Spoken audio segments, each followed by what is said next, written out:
여러분 안녕하십니까? 월요일 아침 뉴스 퍼레이드 황병준입니다. 국민의힘 최종 대선 후보가 선출됨에 따라 단일화 움직임에도 속도가 붙고 있습니다. 국민의힘 단일화 추진 기구가 이르면 오늘 출범할 전망인데 단일화 시한을 두고 당 지도부와 김문수 후보가 입장차를 보인 것으로 전해졌습니다. 장윤정 기자입니다. 국민의힘 김문수 후보는 선거대책위원회 첫 회의에서 단일화 추진기구 설치를 지시했습니다. 김 후보는 단일화 의지는 변함없지만 아무런 절차 없이 할 수 없다며 추진기구 필요성을 설명한 걸로 알려졌습니다. 이에 따라 이르면 오늘 인선 작업을 거쳐 단일화 추진기구가 출범할 전망입니다. 단일화 추진기구가 출범하면 보수 진영 단일화 움직임도 본격화할 걸로 보입니다. 하지만 당 지도부와 김 후보 사이 단일화 시한을 놓고 일부 입장차가 있는 걸로 전해졌습니다. 당은 7일이 시한이란 입장인 반면 김 후보는 명확한 시한은 제시하지 않은 상황입니다. 다만 반 이재명 연대 시간이 촉박해 후보 등록 마감인 11일 전에는 단일화가 성사될 거란 전망이 많습니다. 한덕수 전 총리는 단일화 방식과 시기 등 모든 조건이 열려 있다는 입장입니다.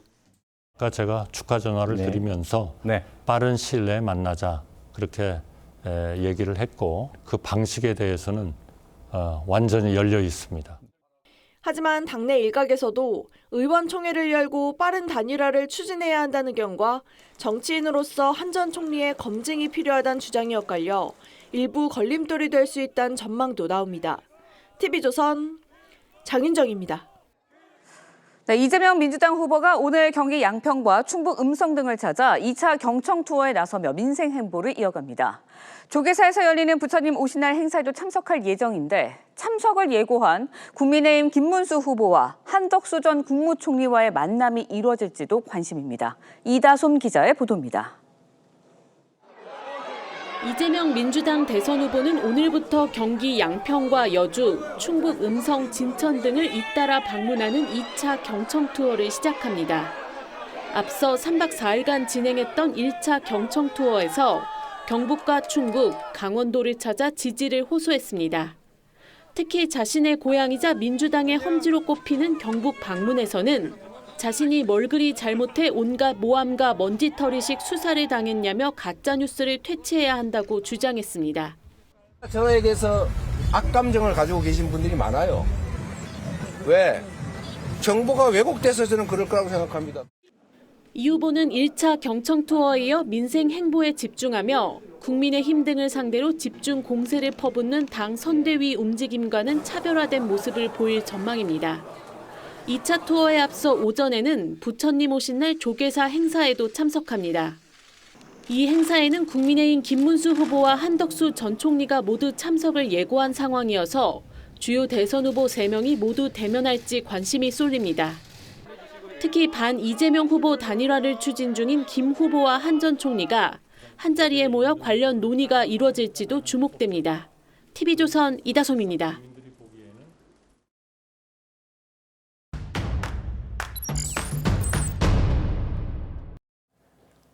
이번 주 정치권 주요 이슈의 맥을 짚어보는 정치뷰 시간입니다. 정치부 한송원 기자 나왔습니다. 안녕하세요.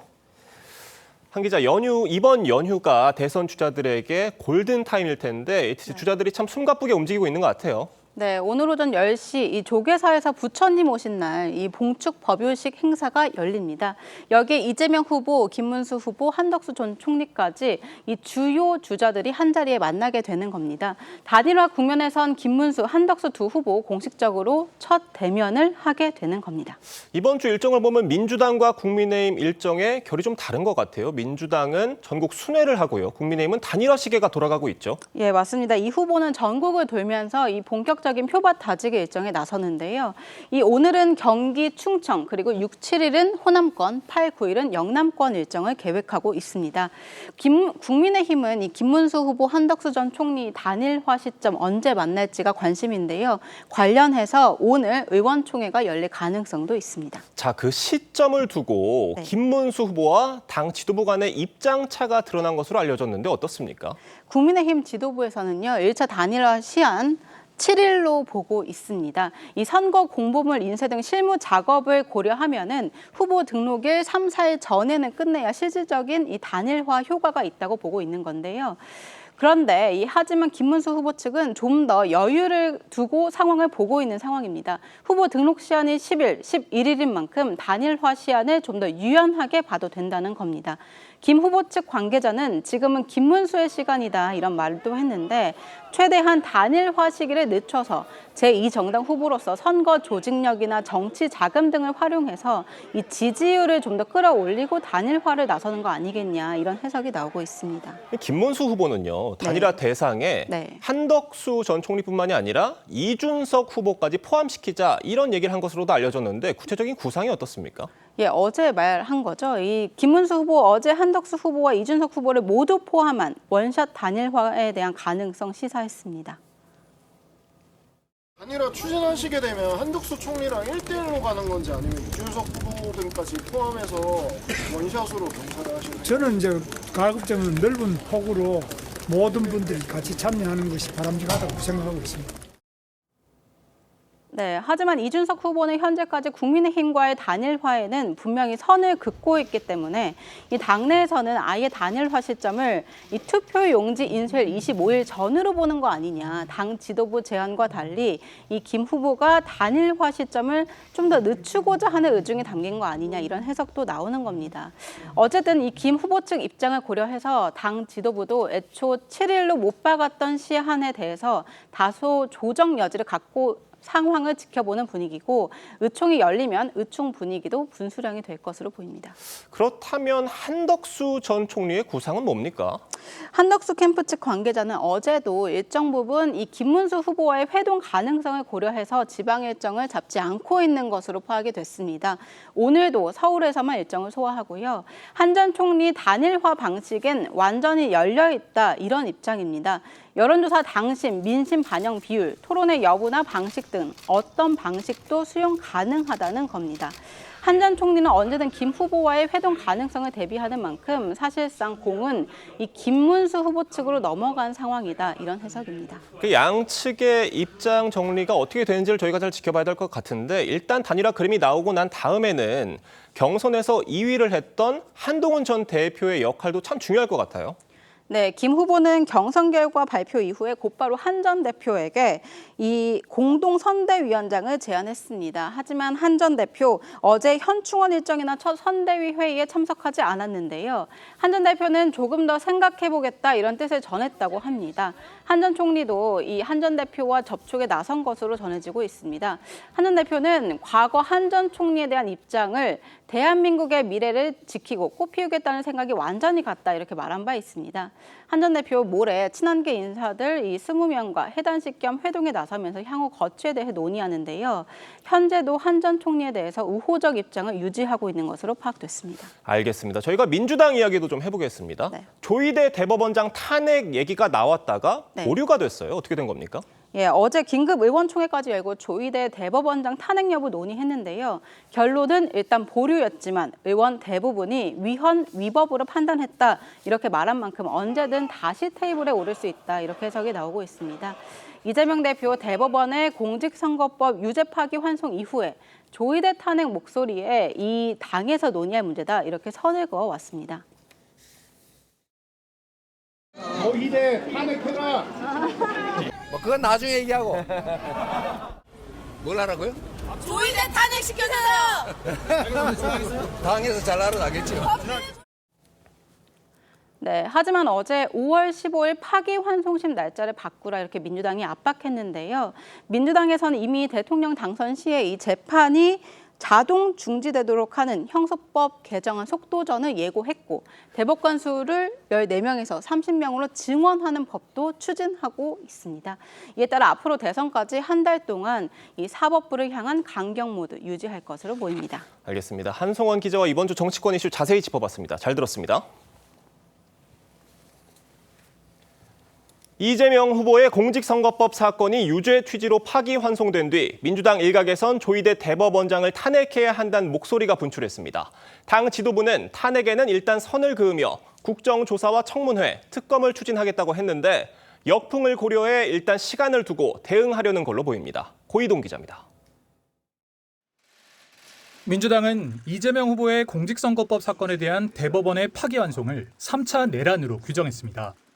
김민석 상임 공동선거대책위원장은 기자회견에서 조희대 대법원장에 대한 청문회와 국정조사, 특검이 필요하다며 이를 추진하겠다고 밝혔습니다.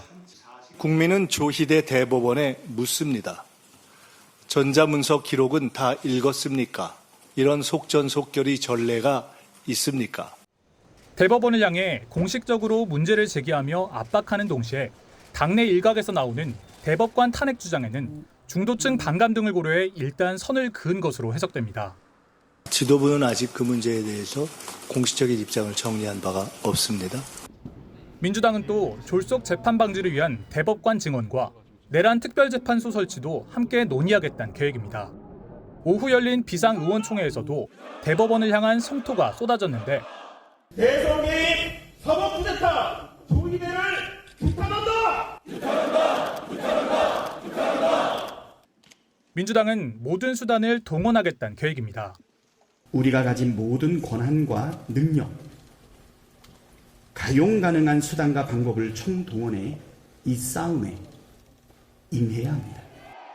민주당은 이 후보의 대통령 당선 시 형사재판 절차를 중지하는 내용의 형사소송법 개정안에 대해선 오늘 7일 법사위에서 심사할 계획입니다.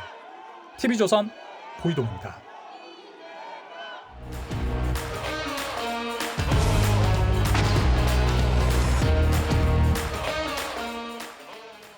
정치권 소식 짚어보는 아침의 맞수 시간입니다. 윤기찬 국민의힘 법률위 부위원장, 성치훈 더불어민주당 정책위 부의장 나오셨습니다.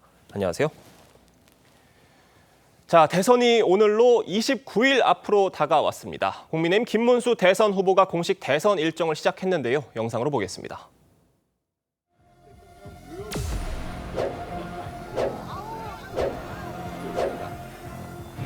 히틀러, 김정은, 스탈린, 시진핑 이런 나라보다 더 못한 나라로 끌고 가려고 하는데 제가 반드시 응징하겠습니다.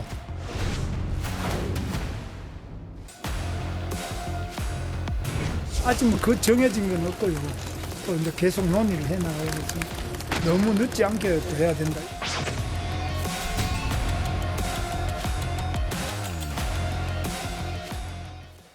자, 국민의힘 김문수 대선 후보가 이 경선 기간에는 한덕수 전 총리와의 단일화를 두고 굉장히 열려있는 입장, 뭐 한덕수든 김덕수든 누구든 단일화를 하겠다 이런 입장이었는데 이 대선 후보가 선출된 뒤에 이 시점에서 기류가 조금 묘하게 바뀐 것 같다 이런 해석들 나오고 있습니다. 어떻게 보십니까? 뭐 그런 언론 보도가 많이 있는데요. 개인적으로 보면 단일화는 필요 조건이기 때문에 승리에 지금 저희가 세가 사실 약한 건 뭐 자인해야 되는 입장이고 해서 이기려면 단일화는 필수입니다. 그리고 단일화가 적게 이루어지려고 그러면 후보 등록 이전에는 무조건 단일화가 돼야 되는 거고 여기에 대해서는 아마 이론이 없을 것 같고요.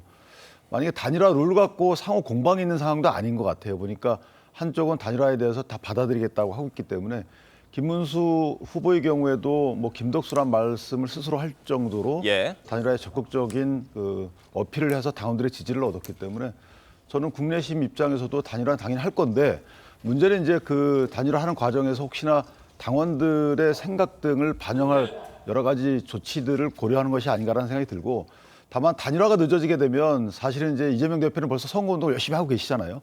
이런 상황에서 당원들은 오히려 패배의 이런 그 느낌을 받기 때문에 단일화 갖고 더 이상의 논란이 없도록 빨리 진행하는 것이 옳겠다라고 생각합니다. 그러니까 단일화가 선택의 문제가 아니고 필수인 상황이다라는 데에는 다들 공감을 하시는 상황인 것 같고 당내에서요. 다만 어떤 시한 등등 좀 세부적인 부분을 놓고 입장차가 있는 상황인 것 같은데 밖에서 보시기엔 어떠세요? 물리적으로 아름다운 단일화는 사실상 불가능하다고 봅니다. 그러니까 저희가 봤을 때는 사실상 한덕수 후보가 사퇴하면서 지지 선언하는 것으로 단일화의 모양새를 갖추게 되지 않겠는가라고 봅니다. 왜냐하면 벌써 오늘은 5일입니다. 그리고 후보 등록 마감일은 11일이죠. 그 전까지 단일화를 한다? 뭐 우리가 그 다른 지금 경선 과정을 봤던 것처럼 토론회도 하고 뭔가 선거인단도 모집하고 아니면 여론조사도 돌리고 이런 과정을 단 5일 만에 마무리한다? 사실상 물리적으로 불가능하거든요. 그리고 한덕수라는 그 후보에 대해서 정치인으로 이제 등장한 사람에 대해서 검증을 5일 만에 할 수 있을 것인가? 지금 김문수 후보 같은 경우는 수차례 토론회를 거치면서 어느 정도 검증을 받고 국민의힘이라는 정당의 당원들로부터 선택을 받은 사람 아닙니까? 근데 그런 검증 과정도 없이 한덕수 후보에게 갑자기 단일화를 거쳐서 5일 안에 후보의 권한을 넘겨줄 가능성이 있다? 저는 국민의힘 내부에서 이거 받아들여지지 않을 거라고 생각을 하고요. 그러면서 이런 상황을 지켜보면서 민주당은 이럴 거면 한덕수 권한대행 왜 사퇴하라고 한 겁니까? 왜 나오라고 한 겁니까? 왜 차출하자고 한 겁니까? 제대로 된 단일화 과정도 거치지 않을 거면서 그냥 지지 선언에 그치게 된다면 국민들께서 그 책임을 아마 국민의힘에게 묻게 될 것이다. 저희는 그렇게 말씀드리겠습니다. 네, 지금 이런 상황에서 오늘 조계사에서 열리는 부처님 오신 날 행사에 이 김문수 후보와 이 이재명 대표 또 한덕수 전 총리가 대면할 것으로 보입니다. 이 자리에서 특히 이 김문수 후보와 한덕수 전 총리가 좀 어떤 대화가 이루어질 수 있는 거 아니냐 이런 해석들이 있는데 어떻게 보세요? 그러니까 아마 그 이제 봉축식 자리이기 때문에 심도 있는 대화는 쉽지 않겠지만 아마 같이 나란히 앉아 계실 가능성이 크단 말이죠. 그렇다면 단일화가 가장 지금 현안이기 때문에 단일화 관련된 원칙적인 말씀들은 여기서 끝내야 되는 거라고 저는 생각을 해요. 성 부위원장 말씀 주셨지만 사실 단일화의 형태가 글쎄요 경선이든 아니면 하여튼 승부가 나야지만 그 승부를 통해서 진 쪽을 지지했던 분들이 온전히 시너지 효과를 내는 것이지 그렇지 않고 한쪽이 만약에 포기하게 되면 이건 단일화의 시너지가 나지 않거든요. 저희가 많이 봐왔고 그래서 지금 한덕수 전 총리의 경우도 있고 이준석 개혁신당 대표도 있기 때문에 갈 길이 멀어요. 이것을 완샷으로 한다 그러면 그건 또 시간적으로 멀기 때문에 쉽지가 않고 해서 가장 당면된 문제부터 풀어가는 것이 맞고 그 푸는 과정의 물꼬는 오늘 일수가 있는 것이죠. 그러니까 탑다운 방식이 어느 정도 필요한 단일화 협상이기 때문에 저는 원칙은 오늘 정하는 것이 좋겠다. 그리고 이런 부분들에 대해서는 당원들이 다 기대하고 보고 있기 때문에 이걸 뭐 시간을 갖고 오래 가거나 할 문제가 아니에요. 누구든지 이기면 되는 거거든요. 그 지는 분은 또 승복하고 지지 선언하면 되는 거기 때문에 그 절차 없이 그냥 질질 끌다가 한쪽이 포기하게 되면 저는 그건 최악의 선거 결과를 맞을 가능성이 크기 때문에 좀 전향적인 입장으로 빨리 끝냈으면 좋겠다라는 생각합니다. 지금 그 단일화 데드라인으로 7일 뭐 또는 11일 이렇게 두 가지 정도가 현재는 유력하게 거론이 되고 있는데 그러니까 윤기찬 변호사님 말씀대로라면 그래도 최대한 빨리 하는 게 더 맞겠다 이런 말씀이신 건 거죠? 그렇죠. 최소한 11일 이전에는 해야죠. 11일 이후가 넘어가면 그때는 단일화가 안 된다고 볼 수밖에 없어요. 네, 알겠습니다. 성치훈 부의장님 보시기는 어떻습니까? 언제가 더 빨리 어느 시점이 더 국민의힘 입장에서는 더 유리할 것으로 보세요? 일단 11일 이전에는 무조건 해야겠죠. 왜냐하면 11일 넘게 된다면은 국민의힘 후보로 김문수 후보가 등록하고 한덕수 후보는 무소속 후보로 등록한 이후에 단일화잖아요. 그렇게 되면은 그 이후에 만약에 한덕수 후보로 단일화가 된다, 승리를 한다. 그러면 지금 국민의힘이 받은 200억 원 이상의 국고보조금을 사용할 수 없게 됩니다. 그리고 반대로 국민의힘 후보인 김문수 후보가 최종 단일화를 거쳐서 후보가 된다. 그러면은 그 후보 등록 이후에 아마도 한덕수 캠프 측에서는 한 수십억 원의 돈을 쓰게 될 텐데 현실적으로 그 돈에 대해서 단 한 푼도, 단 1원도 보전을 받을 수 없습니다. 그런 현실적인 문제 때문에 양측을 모두 생각했을 때는 사실상 11일 이전에 단일화가 이루어지는 것이 가장 좋겠습니다만 아까 말씀드린 그 물리적인 한계 때문에 사실상 한쪽이 뭐 드랍하는 경우가 아니고서야 제대로 된 경선을 거쳐서 단일화를 하기는 11일 이전에 어려울 것이다. 저희는 그렇게 보는 겁니다. 한덕수 전 총리는요. 김문수 후보뿐만이 아니라 한동훈 전 대표나 이 개혁신당 이준석 후보에게도 접촉을 시도한 것으로 알려지고 있는데 이 개헌 빅텐트를 추진하겠다 이런 뜻을 밝혔습니다. 이건 어떻게 보십니까? 지금 이제 한덕수 전 총리뿐만 아니고 이제 김문수 국민의힘 후보도 사실은 이제 접촉을 하고 있어 보이고 한동훈 전 대표와는 이제 뭐 통화를 시도하고 뭐 이럴 겁니다. 그런데 어쨌든 양측에서 다 만나서 빅텐트를 위해서 노력을 하는 건 맞습니다만은 중요한 것은 이제 시간 그 테이블이기 때문에. 사실 이준석 개혁신당 대표도 저는 단일화에 응한다고 보거든요. 그렇다면 단일화하는 모습, 단일화의 진정성에 대해서 국민의힘을 평가하는 기준이 한덕수 전 총리와의 단일화일 거예요. 근데 여기서 만약에 삐걱대게 되면 이준석 개혁신당 대표도 단일화를 진정성 없게 볼 가능성이 있어요. 따라서 연쇄 반응이 있기 때문에 저는 국민의힘 측에서 사실은 한덕수 전 총리와의 단일화에 전향적인 입장을 내고 빨리 추진해야지 보고 있는 분들이 많거든요. 그렇기 때문에 이게 전부가 아니다. 그래서 이번 승리가 주는 헌법적인 의미가 크기 때문에 사실은 여기서 좌고우변할 건 아니라고 생각합니다. 다만 지금 이준석 후보의 경우에는 단일화에는 계속해서 선을 그으면서 완주 의지를 드러내고 있는데 이 후보 입장에서는 끝까지 완주를 하는 게 스스로에게 더 어떤 득이 될 것이다라는 판단이 깔려 있다는 해석들도 있습니다. 어떻게 보십니까? 일단 완주하면 정치적 자산은 엄청 많이 얻게 되겠죠. 근데 이제 뭐 많은 분들이 지적하는 것이 현실적인 아까 저도 비용 문제를 말씀드렸었는데 개혁신당도 마찬가지입니다. 만약에 이준석 후보가 아마도 수백억 원의 돈을 완주하게 되면 쓰게 될 텐데 10% 이상의 득표를 해야 50%를 보전받을 수 있고 15% 이상을 받아야 100% 보전을 받을 수 있습니다. 그런 현실적인 문제 때문에 완주를 못할 것이다라고 예측들을 많이 하시는데 근데 그 한덕수 후보도 그렇고 김문수 후보도 그렇고 이준석 후보가 단일화할 명분이 없습니다. 그 명분이 뭐냐? 이준석 후보는 일단 계엄과 관련돼서 잘못이 있는 사람들 아니면 계엄에 대해서 인정하지 않는 사람들 뭔가 탄핵에 반대했던 사람들과는 나는 단일화를 할 생각이 없다라고 선을 그었기 때문에 지금 김문수 후보는 계속해서 그 계엄과 그리고 탄핵에 대해서 반대했던 입장을 얘기를 해왔고 한덕수 후보는 지금 입장을 제대로 내고 있지 않습니다. 아마도 그 입장을 이준석 후보도 단일화 텐트로 끌어오기 위해서 그 입장을 밝히게 될 경우 나는 계엄 잘못됐고 탄핵도 찬성했다라고 말할 경우 본인의 지지 기반인 탄핵을 반대했던 강성 지지층이 지지를 철회할 수도 있기 때문에 그런 오도가도 못하는 상황 속에서 결국 이준석 후보는 저는 독자적으로 갈 가능성이 매우 높다고 보고 있습니다. 네. 이런 상황에서요. 결선에서 탈락한 한동훈 전 대표가 누구를 지지하느냐 아니면은 뭐 누구도 지지하지 않느냐 어떤 역할을 하느냐에 따라서 이번 단일화 판도에도 큰 영향을 줄 것이다. 이런 관측이 있습니다. 어떻게 보십니까? 일단 한동훈 후보 전 후보의 경우에는 이제 국내심 소속의 전 대표도 하셨기 때문에 사실 국내심을 지지한다고 봐야 되겠죠. 그런데 문제는 이제 한동훈 전 후보의 경우에도 본인의 정치 일정이 있는 거 아니겠습니까? 그리고 정치적인 포석이 있는 거라서 뭐 다음 대선, 이번 대선 말고 다음 대선을 염두에 둔 행보는 당연히 할 가능성이 크고 또 하나 이제 당권 행보와 관련된 그 경우의 수도 저희가 빼놓을 수가 없는 거죠. 그 본인의 정치 일정에 맞춘 행보를 이어가지 않을까. 그 본인의 정치 일정과 국내심의 정치 일정이 어느 정도 겹치는 부분에서 본인의 역할을 수용할 가능성이 크고 또 하나 지금 이제 숙고의 시간을 갖는다고 하지만 어쨌든 국내심의 그 선대위원장은 당연히 할 것으로 예상이 되고요. 이것을 안 한다 그러면 본인의 정치 일정이 국내심에서는 없다라고 평가받을 가능성이 크기 때문에 그 부분은 시간의 문제라고 보고요. 다만 한동훈 그 전 대표의 경우에도 단일화 모양새를 볼 가능성이 커요. 만약에 단일화가 여기서 이루어지지 않고 저희가 그런 국민이 원하는 모습을 갖추지 않고 만약에 대선에 패한다면 한동훈 대표가 보는 국내심에 대한 그 본인의 정치 일정은 결별할 가능성도 없지 않아 있는 거거든요. 저는 그래서 이런 여러 가지 몇 가지 포인트를 보고 결정을 할 가능성이 있지 않을까라는 생각을 합니다. 한 전 대표가 앞으로 어떻게 움직일 것으로 좀 보세요?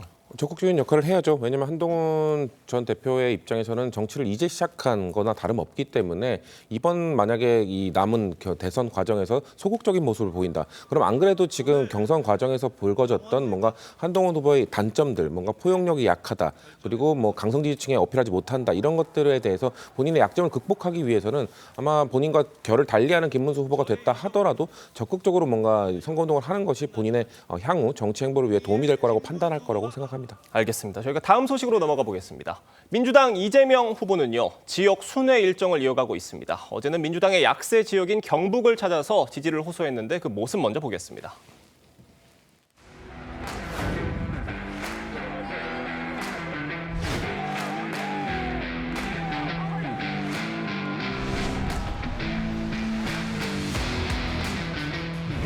저에게서 악감정을 가지고 계신 분들이 많아요.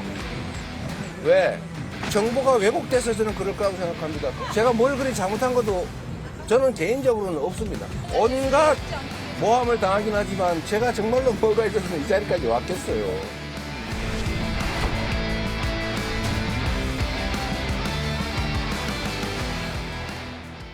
이재명 후보가 경북을 찾아서 내가 뭘 그리 잘못했냐 이렇게 억울함을 호소하는 듯한 모습을 보였습니다. 어떻게 보셨습니까? 근데 저는 저 부분은 진짜 갈 때까지 가신 게 아닌가라는 생각이 드는 것이 자, 뭘 잘못했는지 이거 정보 왜곡 가짜 뉴스 때문이라는 거잖아요. 저는 뭐가 가짜 뉴스인지 모르겠어요.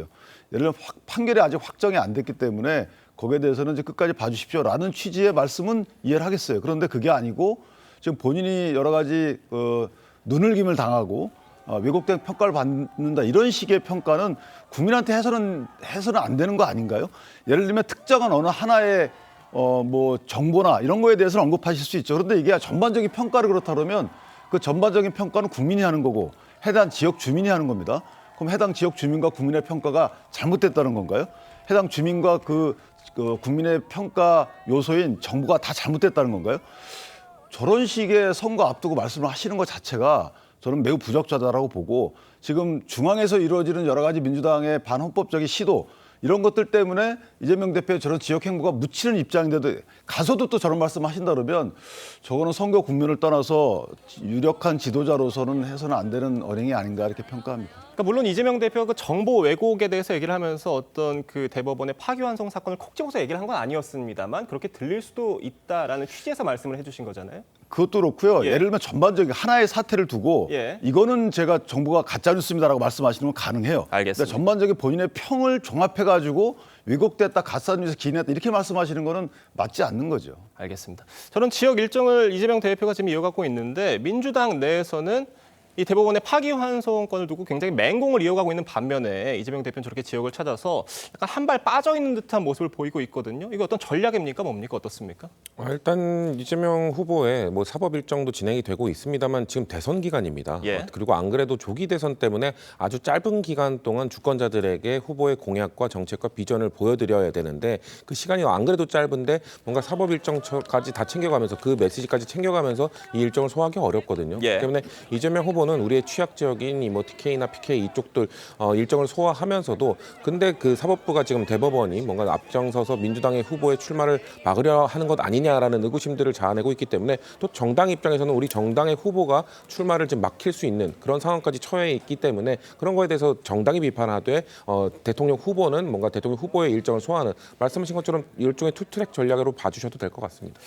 이 후보는 오늘부터 2차 전국 순회 일정을 시작을 합니다. 이 본인의 사법 리스크와 거리를 두면서 이 외연 확장에 주력하는 모양새예요. 어떻게 평가하고 계십니까? 지금 어찌 보면은 그 본인에 대한 사법 리스크가 이제 현실화되거나 조금 더 다가온 모습 때문에 이제 국민적 지지도나 국민이 보는 관점이 변할 수 있기 때문에 지금 적극적으로 행보도 하시는 거죠. 그런데 저렇게 적극적인 행보를 하실 과 병행해서 중앙당에서 시도하고 있는 저런 여러 가지의 국민 눈높이에 안 맞는 시도들은 본인 스스로 하지 말라고 얘기를 하셔야 돼요. 왜냐하면 후보기 때문에 당무선권이 있잖아요. 그러니까 당무선권에 기해서 이런 시도는 하지 말아달라고 공개적으로 말씀하시는 것이 오히려 더 차별화가 아닌가라는 생각이 들고 그것이 투트랙이다라는 생각이 드는데 상대방 그 당에서 하고 있는 여러 가지 뭐 반헌법적 입법 시도 이런 것들은 그냥 두시면서 저렇게 다니시면 저는 반감된다라고 보기 때문에 저런 부분은 선거 전략 차원에서라도 한번 검토하실 필요가 있겠다라는 생각을 합니다. 네. 민주당은 이재명 후보의 선거법 파기환송 판결 이후에 조희대 대법원장에 대한 압박 수위를 높이고 있습니다. 국민의힘에선 사법부 겁박이라며 날을 세우고 있는데 양측 입장 들어보겠습니다. 전자문서 기록은 다 읽었습니까? 기록조차 안 읽었으면 위헌 위법의 법관 자격 미달의 직무유기 아닙니까? 이런 속전속결의 전례가 있습니까? 이러니 희대의 졸속 정치 재판이자 대선 개입이고 법원 쿠데타이자 사법 테러란 비판이 나오는 것 아닙니까? 민주당은 집단 광기 수준의 입법 독재 선포를 즉각 멈추기 바랍니다. 저희가 토크 중에 잠시 속보가 나와서 전해드리고 이어가겠습니다. 오전 7시 30분 충남 태안군 북서쪽 52km 해역에서 규모 3.7의 지진이 발생을 했습니다. 다시 한번 말씀드리겠습니다. 오전 7시 30분 기준 충남 태안군 북서쪽 52km 해안에서 규모 3.7의 지진이 발생을 했습니다. 저희가 자세한 추가 소식은 들어오는 대로 전해드리도록 하겠습니다. 다시 토크 이어가 보도록 하겠습니다.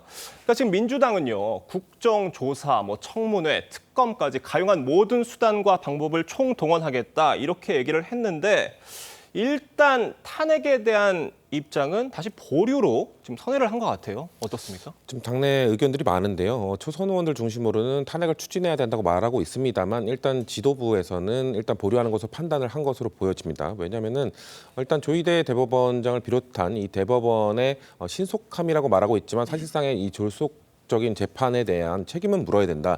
다만 지금 대법원이 지금 보이고 있는 행태는 사실상 어떻게든 6월 3일 이전에 이재명 후보를 끌어안치려는 것 아니냐라는 의구심을 갖고 있는데 많은 법조인들이 얘기하는데 물리적으로 그게 불가능하다라는 얘기를 합니다. 그래서 이거를 정말 끌어안치기 위해서는 또다시 미법적인 일들을 저질러야 될 텐데 대법원이 과연 그렇게까지 하겠느냐라는 의구심이 있거든요. 근데 만약에 그렇게 할 경우 6월 3일 이전에 어떻게든 최종 판결까지 내기 위해서 무리를 할 경우에는 아마도 다시 조희대 대법원장에 대한 탄핵 카드가 다시 올라올 거라고 보는데 그 이전까지는 설마 그러겠느냐. 그리고 지금 선거 기간이기 때문에 중도층이 보시기에 아직 6월 3일 이전에 사실 판결이 안 나왔고 나오기 어렵다고 말하는데 그렇게까지 해야 하냐라는 의구심들이 있을 수 있기 때문에 일단은 보류한 걸로 보여집니다.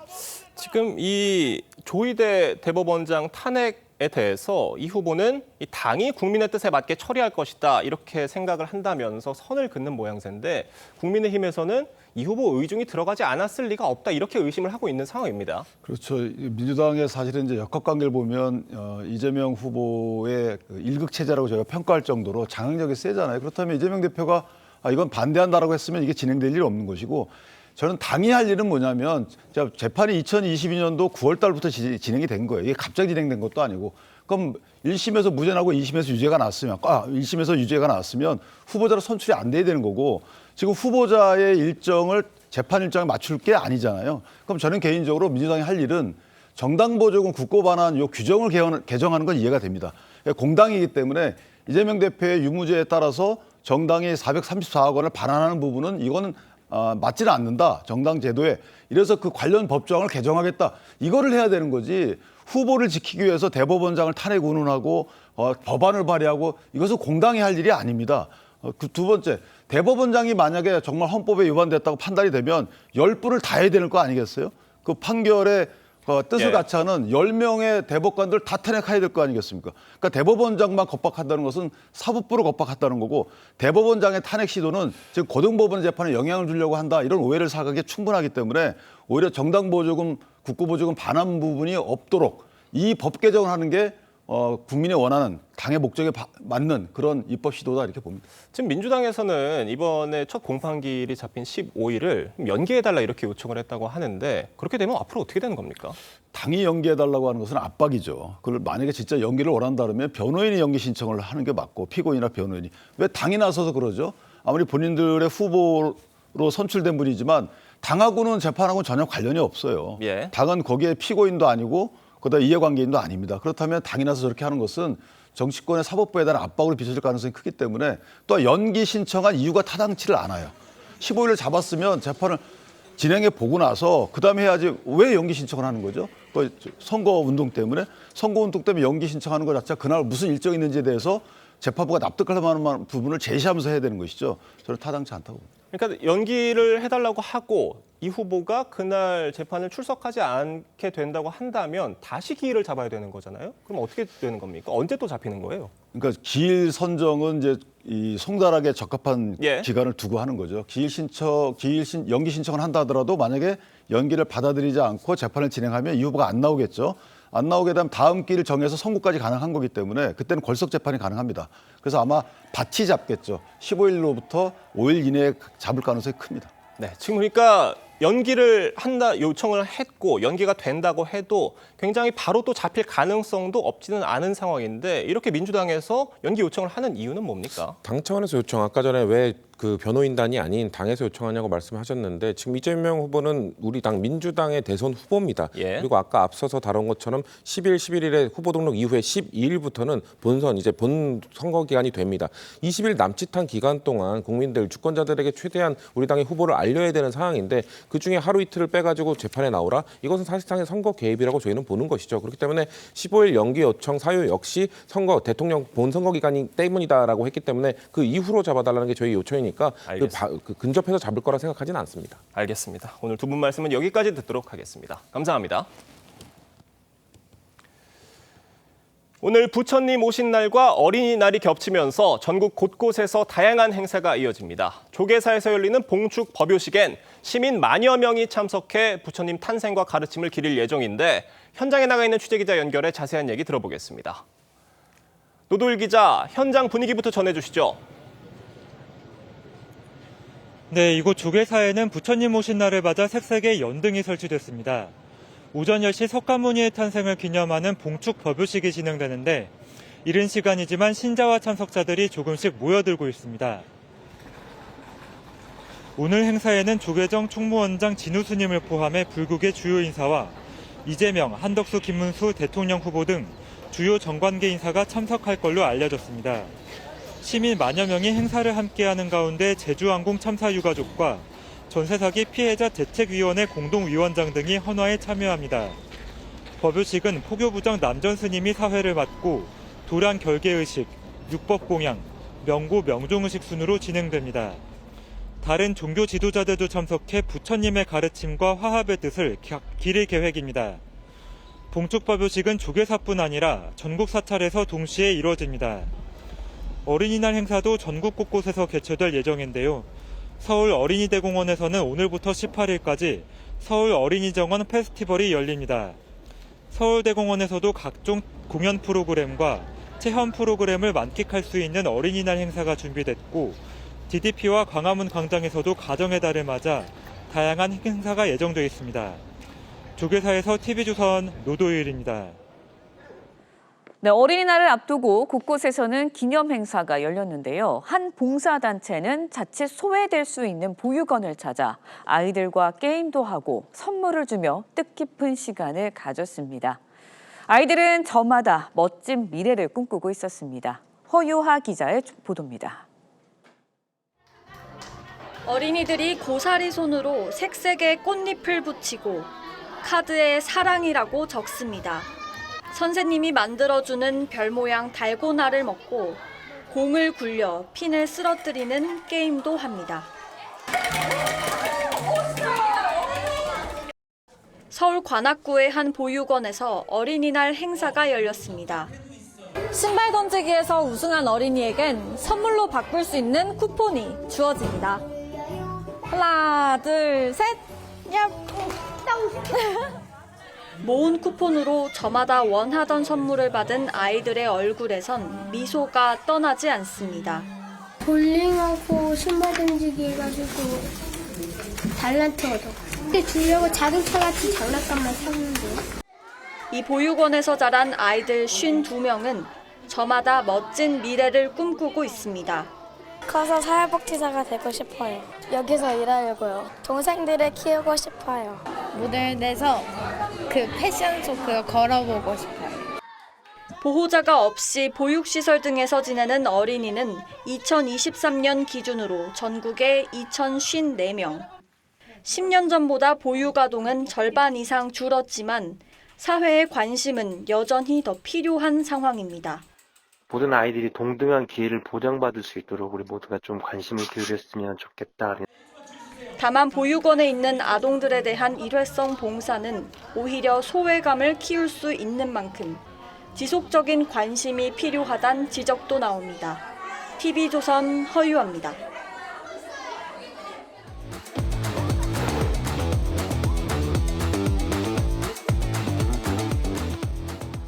화제가 된 사건, 사고 소식 짚어보는 아침의 이슈 시간입니다. 네, 한민경 변호사, 조기현 변호사와 함께 자세한 이야기 나눠보도록 하겠습니다. 안녕하세요. 안녕하세요. 자, 검찰이 그제 김건희 여사에게 고가의 목걸이를 건넸다고 의심받는 건진법사 전모 씨를 불러 조사를 했습니다.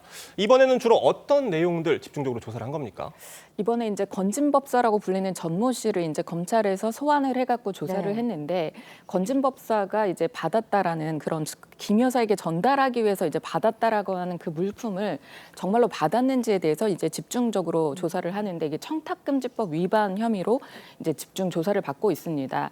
그리고 윤석열 전 대통령 부부가 살고 있는 그 서초동 아크로비스타에 대해서도 압수수색이 이루어졌는데 그 압수수색 나갈 때 그 영장에는 그 통일교 측에서 그 당시에 이제 현안으로 5가지를 전달했다고 하는데 그 5가지 내용이 구체적으로 적시된 것으로 파악이 됐습니다. 그 5가지 내용이 UN 제5사무국 유치, 그리고 교육부 장관의 통일교 행사 참석, 통일교의 YTN 인수, 캄보디아 메콩강 부지개발 사업 대통령 취임 시 초청 등인데요. 이에 대해서 전 씨는 그 통일교 측으로부터 이제 선물을 건네받았다는 그 윤 씨하고 이런저런 얘기를 하다가 그냥 나온 얘기인데 이게 너무나 터무니없어가지고 그냥 흘려들었고 그렇기 때문에 김 여사에게 전달하지 않았다라고 얘기를 하고 있고요. 또 이제 검찰에서는 그 통일교 현안을 청탁하기 위해서 김 여사에게 이렇게 금품을 건넸다고 보고 낮기 때문에 이런 부분을 집중적으로 조사를 하고 있는데 전 씨는 선물을 전달하지 않았고 또 일부는 잃어버렸다 이렇게 주장을 하고 있고 김 여사 측에서도 받지 않았다라고 밝히고 있고요. 특히 또 이 압수수색에서는 어떤 물품도 이제 발견되지 않았다라고 하고 있습니다. 네, 말씀하신 것처럼 청탁의 대가로 오갔다고 의혹을 받고 있는 명품 목걸이, 금품은 압수수색에서 발견되지 않았습니다. 하지만 이제 압수수색한 지 3일 만에 전 씨에 대한 소환 조사가 전격적으로 이루어졌거든요. 그렇다 보니까 여기에서 발견됐다는 뭐 휴대전화 세대나 메모지 등을 통해서 어떤 유의미한 증거를 얻지 않았나라는 생각도 드는데 어떻게 보세요? 글쎄요, 아직은 좀 지켜봐야 될 것 같습니다. 휴대전화 세대를 확보를 했다고는 하고 또 예. 메모지도 확보했다고는 하는데 휴대전화가 한 대는 사저 퇴거 이후에 교체된 아이폰이기 때문에 실제 그 휴대전화의 내용에는 지금 관련돼서 그 받고 있는 의혹의 내용이 네. 들어가 있을 가능성이 낮고요. 나머지 두 대 역시 코바나 콘텐츠를 운영할 당시에 사용했던 건데 주로 음악을 트는 용도 등으로 활용했다고 하면 이게 통일교 그 전 간부인 윤모 씨 내지는 건진과의 어떤 소통과 교류 내용이 그 휴대전화에는 남아있지 않을 가능성이 높습니다. 예. 확보된 메모지가 이제 그런 부분을 입증할 만한 유의미한 증거가 될 수 있을지는 살펴봐야 되겠는데 이미 상당한 기간이 경과된 후여서 뭔가 유의미한 증거가 확보된 것처럼 보이긴 하지만 실제 지금 혐의를 입증할 만한 내용의 증거까지 확보돼 있는지는 다소 의문이고요. 이제 경찰이 얼마나 적극적으로 수사하고 있는지를 더 지켜봐야 될 것 같습니다. 그러니까 또 다른 핵심 증거죠. 이 목걸이나 명품 가방 같은 이런 핵심 증거들이 나오지가 않는다면 앞으로 수사는 어떻게 되는 겁니까? 그러니까요. 앞서 말씀드린 것처럼 이제 압수수색을 했고 또 예. 건진법사 그 전모 씨를 이제 불러서 소환 조사를 했지만 압수수색에서는 물품 같은 게 전혀 발견되지 않았고 건진법사 전모 씨도 이제 물품을 건네지 않았다 이렇게 진술을 하고 있는 상황이어서 네. 수사가 좀 난항이 부딪히지 않나 이런 생각이 들고 있는데 그 윤모 씨 그러니까 통일교에서 이제 목걸이나 뭐 물품을 건넸다라고 이렇게 주장하고 있는 윤모 씨의 그 아내인 이제 이모 씨가 통일교회 당시에 이제 재정국장으로 근무를 하고 있었다라고 하는데 같이 물품을 건네는데 이제 뭐 동의했다, 뭐 예. 협조했다 이런 부분으로 검찰이 또 조사를 하고 있는 것으로 보입니다. 네, 일단은 물증은 없는 상황이지 않을까라는 생각이 드는데 핵심적인 물증이요. 예. 김건희 여사에 대한 소환 조사도 계속해서 거론이 되고 있습니다. 언제쯤 이뤄진다면 어떤 방식으로 이뤄질지 어떻게 보세요? 일단은 소환은 안 할 수는 없을 것 같습니다. 안 그래도 김건희 여사 관련된 수사에 대해서는 비판 여론이 높았기 때문에 검찰이 이미 검찰 말로 나오는 이 보도에 의하면 실제 금품, 그 목걸이가 전달된 것으로 보이는 여러 가지 정황이나 관련 내용을 확보하고 있는 것처럼 비춰지기도 했거든요. 이제 이런 상황에서 지금 압수수색에서 유의미한 증거가 뭐 부족하다고 하더라도 소환하지 않고 사건을 종결하기는 어려울 것 같고요. 뭐 건진 법사가 뭐 관련된 진술을 다 부인하고 있지만 압수수색 과정에서 이 청와대 전 행정관 코바나 콘텐츠에 근무했던 행정관의 이 압수수색에서 나온 어떤 물건이라든가 이번에 이 메모라든가 이런 부분에서 혐의와 관련된 내용이 일부 발견됐다고 하면 예. 김건희 여사를 불러서 안 물어볼 수가 없죠. 전체적인 상황상 곧 소환하지 않을까 예상해 봅니다. 알겠습니다. 다음 소식도 짚어보겠습니다.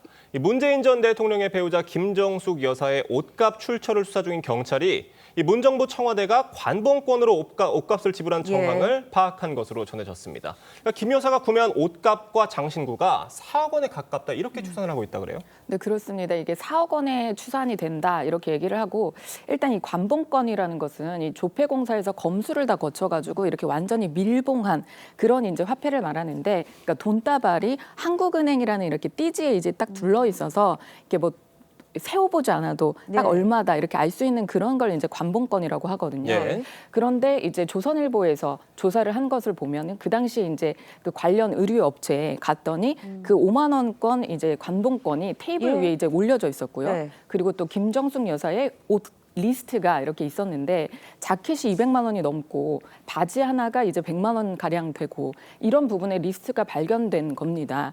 그래서 이걸 이제 검찰에서 이제 조사를 해 보니까 최소한 이제 김 여사 측이 이전에 예. 이 옷값 논란이 불거졌을 때 나왔던 말은 카드로 이제 지급을 했다라고 했는데 최소한 이제 관봉권으로 1,200만 원이 이제 결제가 됐고 총 추산으로 이제 문재인 정부 당시 5년간의 김여숙 여사의 이제 돈 그러니까 옷값 그리고 장신구 값으로만 이제 4억 원이 이제 지불됐다라고 이제 추산이 되고 그 중에 특히 이제 실제 경찰이 압수수색을 통해서 확인한 금액만 하더라도 약 1억 원이 넘는다 이렇게 이제 조사 결과 밝혀졌습니다. 네, 의혹 제기 당시 이제 문 정부 청와대에서는 특활비를 사용한 적 없고 전에 사비로 부담했다라는 입장을 밝혔어요.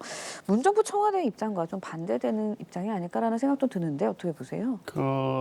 문재인 정부나 김정숙 여사 측은 무분별한 의혹 부풀리기다. 지금 김건희 여사에 관련된 수사가 이렇게 확대되고 있는 즈음에 사실 근거도 없는 내용을 좀 붙이고 있다고 보여지는데요.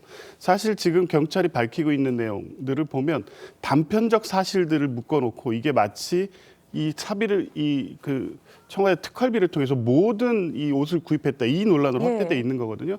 근데 얼마 전에 아시다시피 샤넬 자켓 의혹이 그것도 역시 정권 내내 그리고 정권이 끝난 후 최근까지도 계속 문제가 됐습니다. 그런데 실제 검찰이 확인해 보니 샤넬 자켓은 무상 대여가 됐고 다시 반납됐다는 거였습니다. 그런데 마치 그게 청와대 특활비가 들어가서 구매되거나 한 것처럼 계속 의혹을 제기해 왔던 거 아닙니까? 이번에 옷값 의혹 또한 마찬가지일 것이다. 몇 가지 단편적 사실들이 마치 관련성이 있는 것처럼 그리고 실제 이 임기 동안 지출된 모든 비용이 마치 특활비를 통해서 옷값을 구입한 것처럼 이 의혹을 확대하고 있는데 경찰은 확실하게 수사해서 이 밝혀진 내용이 아니면 이런 식으로 언론에 흘리는 방식으로 마치 의혹이 있는 것처럼 할 일은 아니다 이렇게 봅니다. 네, 알겠습니다. 저희가 지진 관련 속보 다시 한번 알려드리겠습니다. 오늘 오전 7시 53분쯤 충남 태안군 북서쪽 52km 해역에서 규모 3.7의 지진이 발생했습니다. 이 지진 발생 깊이는 14km로 기상청은 지진 발생 인근 지역은 지진동을 느낄 수 있으니 안전에 유의하라고 당부했습니다. 네, 이번 지진으로 인한 정확한 피해 상황 즉각 알려지지 않았는데요. 관련해서 더 정확한 소식이 들어오는 대로 저희가 다시 한번 속보로 전해드리도록 하겠습니다. 네, 두 분 말씀은 여기까지 듣도록 하겠습니다. 감사합니다. 고맙습니다. 경북 지역 산불이 발생한 지 한 달이 지나면서 재난 이전의 모습을 되찾으려는 노력이 한창입니다. 네, 관광객들은 일부러 멀리서 지역 재래시장을 찾았고 함께 고통을 겪었던 반려동물들도 건강을 되찾고 있습니다. 이심철 기자가 보도합니다. 화구 위에서 찜닭 요리가 쉴 새 없이 만들어집니다.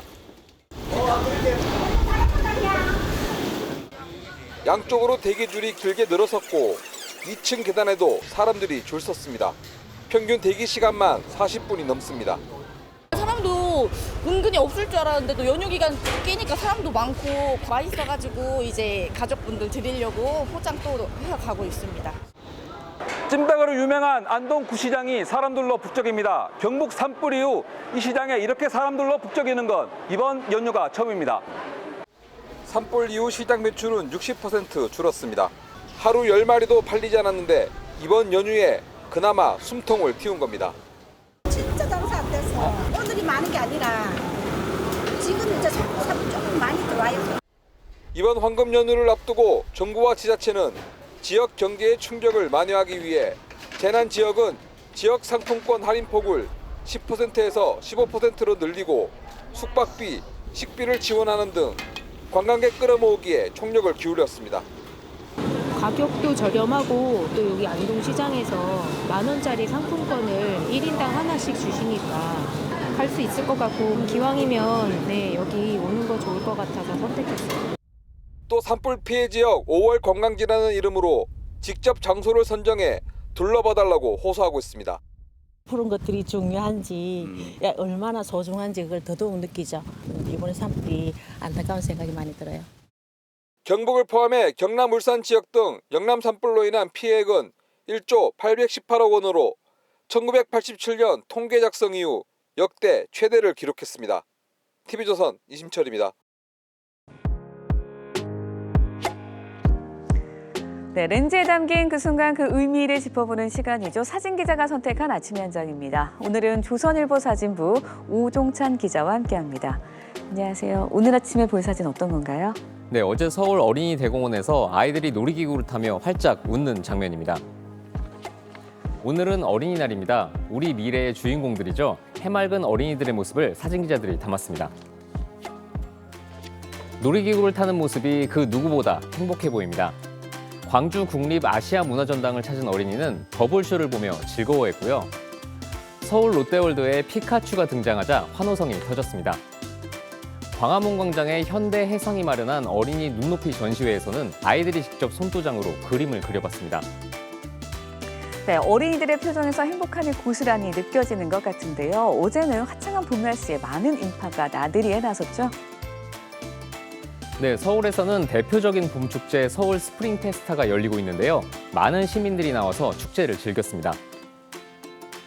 서울광장에서 열렸던 K-팝 댄스 축제에서 참가자들이 음악에 맞춰서 춤추는 장면입니다. 덕수궁 돌담길에서는 이색적인 한복 패션쇼가 열렸는데요. 한강 잠수교에서는 직접 만든 가면을 쓰고 걷는 가면 퍼레이드가 펼쳐졌습니다. 네, 오늘은 아쉽게도 비 소식이 있습니다. 미래의 주인공 우리 어린이들에게는 그 누구보다 행복한 하루가 됐으면 하는 바람입니다. 지금까지 아침 현장이었습니다. 어린이날이자 부처님 오신 날인 오늘 전국에 비가 가끔 내리겠습니다. 비는 연휴 마지막 날인 내일까지도 오락가락 이어지겠는데요. 오늘 수도권은 오후 한때, 충청 이남에는 밤까지 비가 이어지겠지만 소강 상태를 보이는 곳이 많겠습니다. 오늘과 내일 예상 강수량은 중부지방에 5mm, 남부지방에서는 5에서 20mm의 비가 내리겠습니다. 전국 하늘은 흐린 가운데 아침까지 서쪽 지역을 중심으로 가시거리 1km 미만의 짙은 안개가 끼겠습니다. 어린이날을 맞아 곳곳에서 다양한 행사가 열리고 있는데요. 이동하실 때 교통안전에 각별히 유의하시기 바랍니다. 비가 내리면서 기온은 1도에서 크게는 7도 정도 낮아지겠습니다. 서울의 한낮 기온 18도, 대전과 대구 21도에 머물겠습니다. 수요일부터는 다시 맑은 하늘이 드러나겠고 평년 기온도 회복하겠습니다. 금요일에는 전남과 경남, 제주에 비 소식 들어있습니다. 오늘의 날씨 이나일입니다. 이상으로 월요일 뉴스 퍼레이드 마칩니다. 네, 저희는 수요일 아침 7시 30분에 다시 찾아뵙겠습니다. 시청해주신 여러분 고맙습니다.